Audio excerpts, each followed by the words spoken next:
finally did it. The red truck, the 2000 F350, is running and driving and shifting with no funny noises. We've done a transfer case. We rebuilt the rear end. We changed the transmission, and we just chased a bunch of electrical problems. And it's doing awesome. So now we get to get back to the Cummins spot because it's been at least 6 weeks, 5 weeks. Yeah, it's been way too long. So we are jumping back on this. I can't even remember everything we need to do to it, but we're making progress.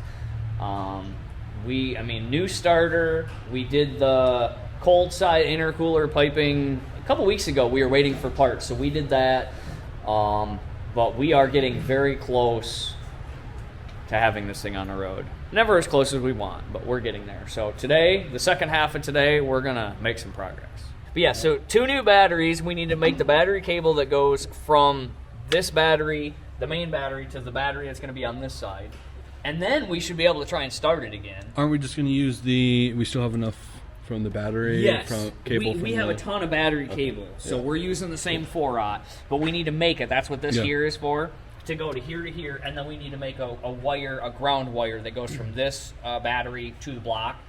And just for good measure, we'll probably do from this battery to the body too, so we know we got more than enough ground, because grounds just play havoc real fast. But the only reason we haven't tried to start it is, well, first the starter was junk. We got a brand new starter. I think we already showed it once, but look at that shiny starter down there. Brand spanking new. Look at us. We've got the good ground, we've got the good positive, so we put 2 brand new batteries in here. We should be able to try and start it again. The turbo is fully plumbed up, even though we don't have the compressor housing on. The cooling system, I believe we've worked all the bugs out, so maybe we could try and start it again today. That'd be cool. We need to hear this thing run for motivation. We kept having a leak. This lower radiator hose has just plagued us. It's been so frustrating. And so what I did is I cut another probably 3/4 of an inch off the end of the hose. This is a Cummins, I think a 94, 95 Cummins lower radiator hose. Fit almost perfect. But I cut about 3/4 of an inch off, shoved it on further, and then I double clamped it. I got put a clamp with the screw on one side here, clamp with a screw over here, and that eliminates any possibility of leaks. So the new inlet housing that we bought did not leak. It was just the hose. So I think we're good. We just never cleaned up our mess. Right over here we got 2 brand new batteries, and then we got 2 gallons of coolant. Out with the old, in with the new. Oh, I just bent that fender, I feel like. Oh my gosh. So now we're hooking up both batteries.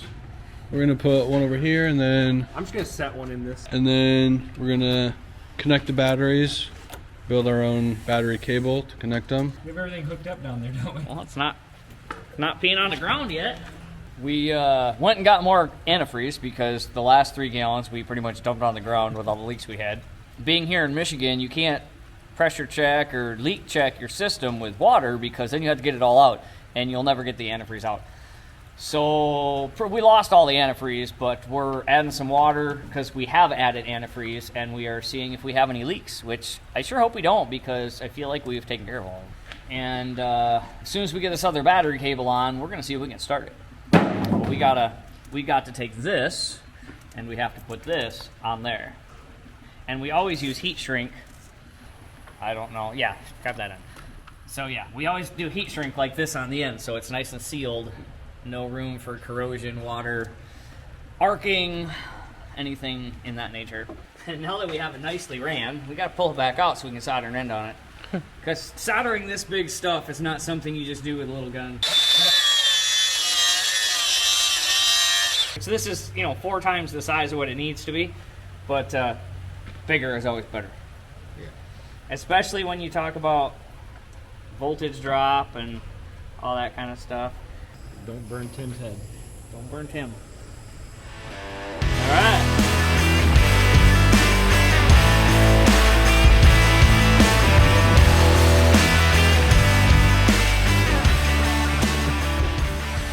Now we let that cool for more than just a minute. It'll be kind of hot. Almost. Yep.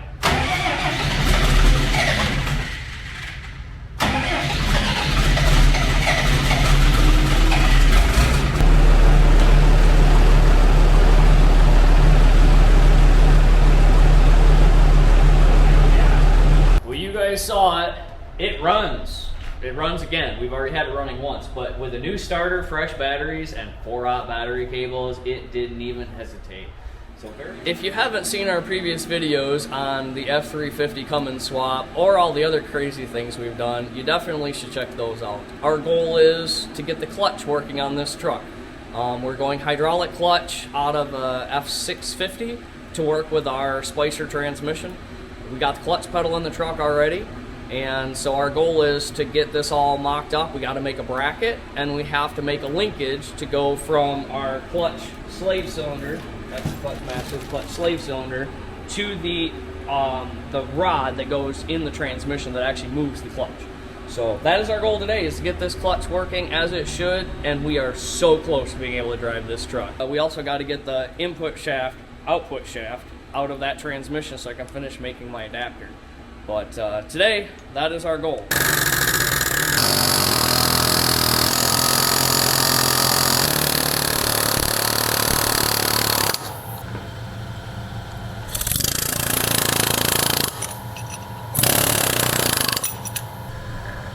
We got that nut loose, so now we need to pull this adapter housing off the back of the transmission, get it all tore apart, and get that shaft out. We can't remember if we drained this transmission before we pulled it, and we're trying to alleviate, there you go, there's the answer. We're trying to alleviate making messes everywhere, so we figured we better check.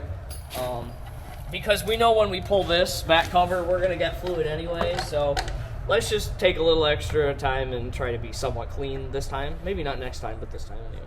Let's do that.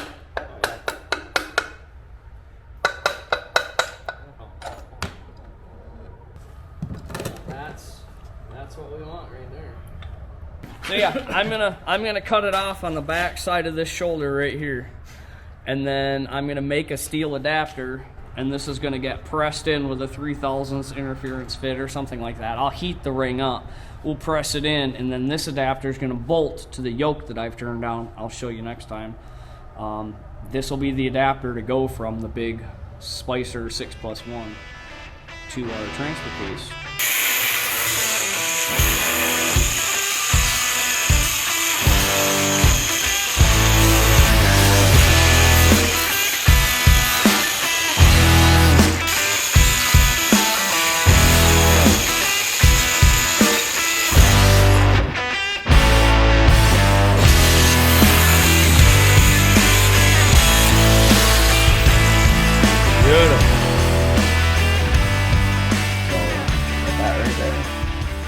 There's the second piece of our adapter.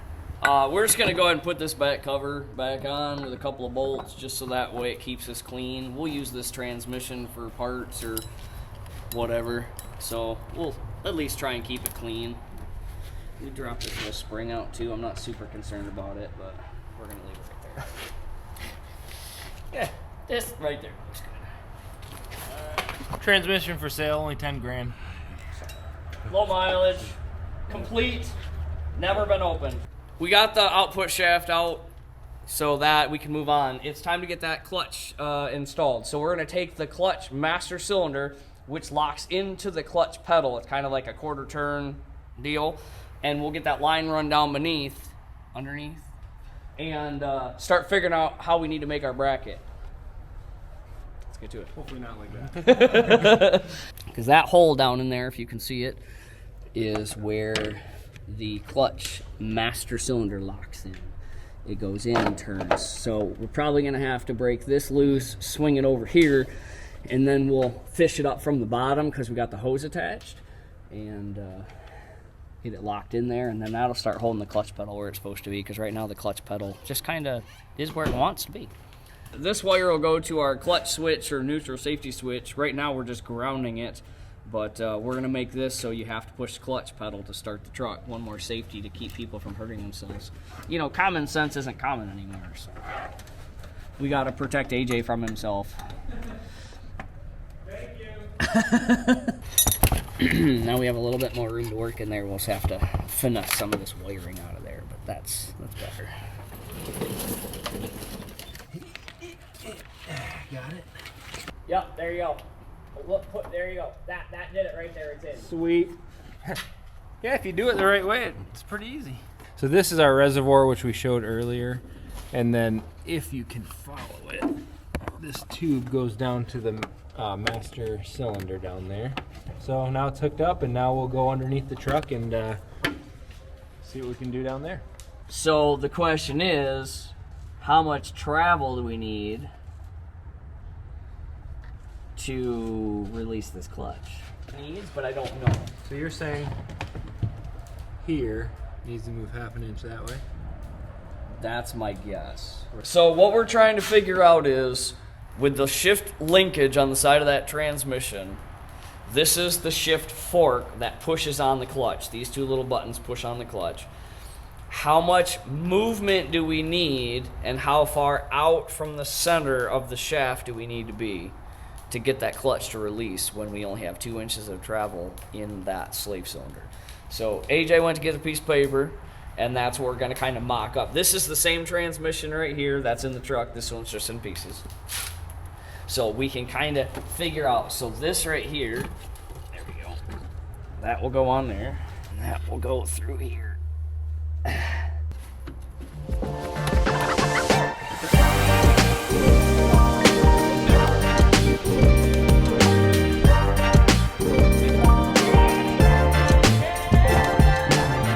So after AJ did a million calculations, I couldn't follow any of them. We figured out to get the stroke in our clutch that we need to make the clutch operate properly with the hydraulic slave cylinder that we have. We need 5 inches from the center of the shaft hole here, which is the rock shaft that moves the clutch, to where our slave cylinder goes, which is right about where this little nub is you can barely see.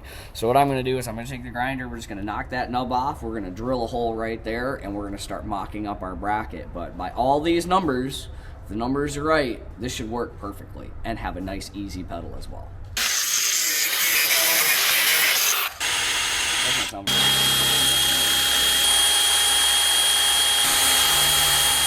So we close. Look at that, right on the money. Let's see how that does.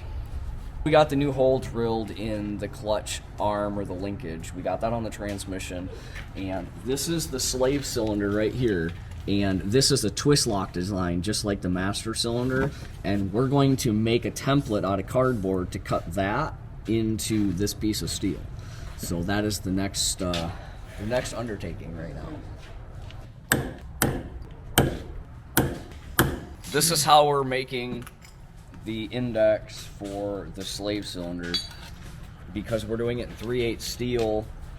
If we had, I mean, there's a whole lot of ways to do this, but this is what we find the easiest, is we're gonna drill all the inside corners, and then we'll take the torch and we'll cut it out, and then we'll hand file or use the Dremel for the rest. Should get us pretty close. Not ideal by any means, but it works. And if we had a plasma cutter, or there's a bunch of other ways you can do this. If we had the awesome, cool tools, that'd be sweet, but we don't. So this is how we're gonna do it. We're gonna make it happen. Yep.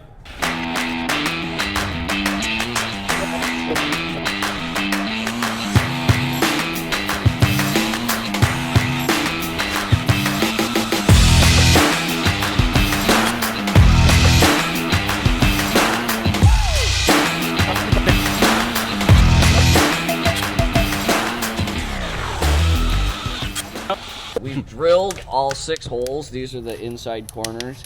And a marker, we're going to use the torch to cut these out. And a marker will just burn off when using a torch or even a plasma cutter. So we're just trying to scribe down basically where the marker was, so we have a better idea where we need to cut. Because if you actually etch or scribe into the metal, that doesn't burn away.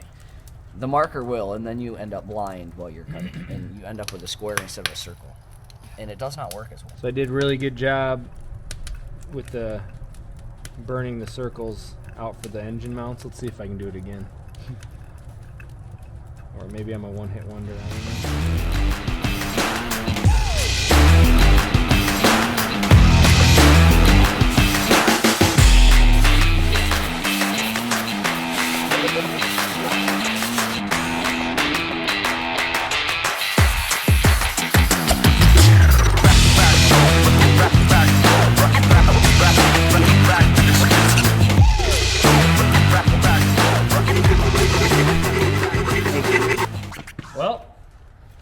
actually was not as much work as I thought. I thought we were gonna be a couple hours, but Can I get one of those, right? but that one actually is working pretty good. So I don't know if we're gonna build something to stop it from spinning. It's probably smart to do that, but it wouldn't stop it from spinning the other way. That's what I was just thinking. Yeah, never mind. We're not gonna build something that stops it from spinning. We're just gonna put it in, spin it. It'll be a press fit. No, that was easier than I thought. It's not too bad.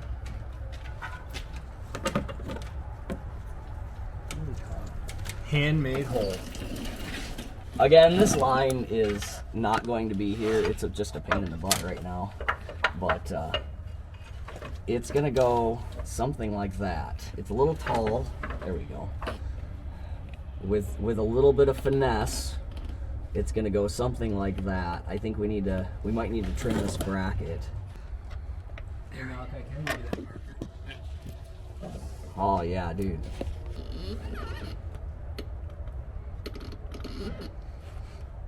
I like the way that works. We also need to trim this a little bit. Like, we're gonna end up cutting, not that you can see it, but we're gonna end up cutting that back like that too.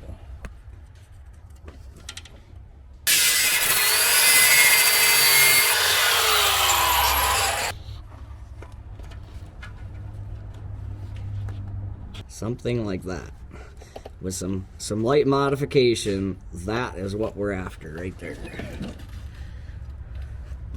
Got a decent amount done. We started the truck again. We found out we are losing prime, but we already knew that. The primer pump on the side of the lift pump is leaking, so we suspected that was getting air. We got it started again, runs really good. So good to hear it run. Got the output shaft out of the 5R110 from that came out of the F350 we're making the transfer case adapter for.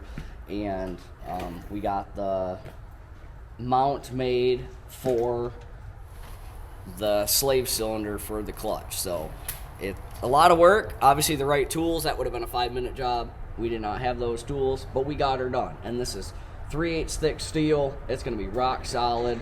We're going to have that welded up, and it's going to work out perfect. So next time, I think we need to trim just a little bit. I made that mark right there. I don't know if we will or not now that we trimmed this. We'll get that welded up in place, get the slave cylinder in there, and then the only thing we've got to do is line up where the shift linkage goes on the clutch shaft, I guess you would say. Get that bolted down, and then we got clutch. So definitely stay tuned, see how this comes out, but we are so close to making this thing run and drive. Thanks for watching.